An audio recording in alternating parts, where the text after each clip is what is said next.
The U.S. Senate has voted in favor of some of the biggest changes to the tax system in more than 30 years. The House of Representatives passed the tax bill on Tuesday afternoon, the 19th of December, before going on to be approved by the Senate. After a procedural vote in the House on Wednesday, the bill is expected to be signed by Donald Trump shortly after, for whom the bill will mark his very first major legislative win, almost a year after taking office. Republicans argue that the changes, which are the largest since Ronald Reagan's 1986 Tax Reform Act, will see tax cuts for small businesses as well as individuals, in turn boosting economic growth. But opponents have warned that the reforms could increase the already sizable deficit and will only benefit the superrich.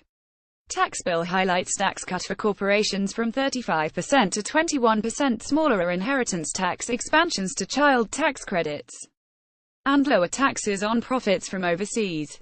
The nonpartisan Joint Committee on Taxation warned that the plans could add $1.4 trillion to the $20 trillion national debt over 10 years.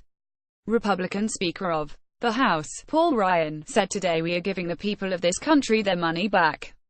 This is their money after all taxes for individuals are being temporarily cut for those in all 7 of the brackets of income that Americans face, but the most noticeable cuts will be to the super-rich."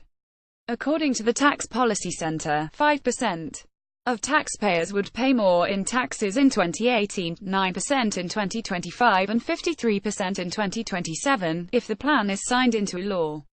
However, the superrich top 0.1% of the 1% would not see any increases. Reactions online were mixed, as the plan will see millions of Americans face an uncertain future for their bottom line.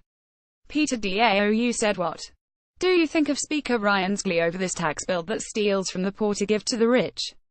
Lawrence Summers said, "House passes GOP tax bill. Time to start thinking about repeal and replace of a bad, new law." And Eli Beckman said, "I gotta be honest with you, some days, it's hard not to feel like Donald Trump and the GOP are just making a punching bag out of the American people." Speaker of the House, Paul Ryan RWI smiles as he leaves a House Republican conference meeting in the basement of the U.S. Capitol December 18, 2017 in Washington, D.C. Chip Samoda Village. Images.